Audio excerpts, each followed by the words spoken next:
সাহিত্য ও সংস্কৃতির মিলনমঞ্চে এক অনন্য আয়োজনে অনুষ্ঠিত হল মহাবঙ্গ সাহিত্য পরিষদ চ্যারিটেবল ট্রাস্টের গুণীজন সম্মাননা ও পুরস্কার প্রদান অনুষ্ঠান। কলকাতার ঐতিহ্যবাহী রবীন্দ্র সদন তথা নন্দনের অবনীন্দ্র সভাঘরে আয়োজিত এই অনুষ্ঠানে উপস্থিত ছিলেন বিশিষ্ট শিল্পী, সাহিত্যিক ও সংস্কৃতি মনস্ক ব্যক্তিত্বরা। এদিন শান্তিনিকেতনের প্রখ্যাত শিল্পী সুজাতা চক্রবর্তীর হাতে সম্মাননা তুলে দেওয়া হয়। দীর্ঘ শিল্পযাত্রায় তার অবদানকে স্বীকৃতি জানিয়ে এই সম্মান প্রদান করা হয়। শিল্পী সুজাতা চক্রবর্তীর প্রথম প্রদর্শনী অনুষ্ঠিত হয় 1990 সালে। এরপর থেকে একের পর এক ভিন্ন ভিন্ন থিমে এক্সিবিশনের মাধ্যমে তিনি শিল্পপ্রেমীদের মন জয় করে চলেছে।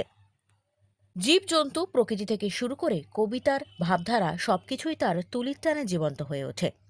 তার শিল্পকর্ম দর্শকদের প্রশংসা কুড়িয়েছে। একইভাবে কিংবদন্তি অভিনেত্রী সুচিত্রা সেনকে ঘিরে তার চিত্ররূপ বিশেষভাবে সমাদৃত হয়েছে। বলাই বাহুল্য, তার তুলির টানে গড়ে ওঠা শিল্পযাত্রা আজ শান্তিনিকেতনের গর্ব হিসেবেই বিবেচিত হচ্ছে। শুনবো কি বলছেন সুজাতা চক্রবর্তী। আর খুব ভালো লাগলো, কারণ ওরা যখন আমাকে ডেকেছিল শিল্প সাহিত্য পরিষদ থেকে, আমি রাজি হইনি, তারপর পরে রাজি হলাম। তো যাই হোক, সম্মানই অ্যাওয়ার্ড, সেজন্য খুব ভালো লাগলো। আমি থাকি বোলপুর থেকে এখানে আসলাম। আমি অনেক পুরস্কার পেয়েছি, কিন্তু সবটা মনে থাকে না। তবে এই বছরে দুটো আমি নিলাম। একটা হচ্ছে 26শে জানুয়ারি 2026-এ, ওটা ব্যারাকপুর, ওখানে নিয়েছি। ওটা শ্রেষ্ঠ বঙ্গ সম্মান, বঙ্গত্বের শ্রেষ্ঠ সম্মান। আর এটা হচ্ছে গোল্ড মেডেল অ্যাওয়ার্ড। তো এছাড়া আমি তো সোলো করি। আমি 24টা সোলো অলরেডি আমার হয়ে গেছে একাডেমি, কলকাতার বাইরে, আমাদের এখানে বিভিন্ন জায়গায়, তাজ বেঙ্গল। আর সোলো শোটাই বেশি করি, গ্রুপে আগে অনেক করেছি, তো সেই জন্য আমি সোলো শোটা বেশি করি।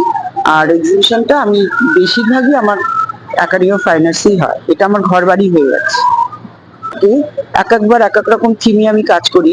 যেমন প্রথমের দিকে করেছিলাম আমি অ্যানিমেলস নিয়ে, বানর টানর নিয়ে করেছিলাম। তারপর ফিগারটা কম করি, পুরুষ ফিগার দিয়ে খুব একটা করি না।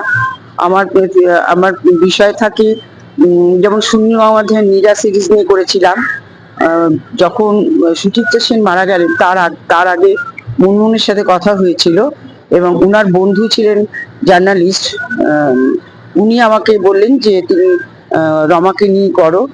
উনি মারা যাওয়ার পরে আমি সুচিত্রা সেনকে নিয়ে করেছিলাম গ্যালারি গোল্ড, ওখানে ওনার সোলো করেছিলাম। আমি সোলোই করি। তো ওটাও খুব আমার মানে খুবই, ওটা আমি সম্মান পেয়েছি। ছবি আঁকাটা যদি সে ভালোবাসে, তাকে স্থান কাল পাত্র না দেখে তাকে সবসময় ছবিটা এঁকে যেতে হবে যখনই সময় পাবে। আর এই সময়টাকে নষ্ট করলে পরে আর ফিরে পাওয়া যাবে না। সেই জন্য যত ছবি আঁকবে তার হাত তত দৌড়াবে, এবং তত সে মানসিকভাবে দারুণ শান্তি পাবে।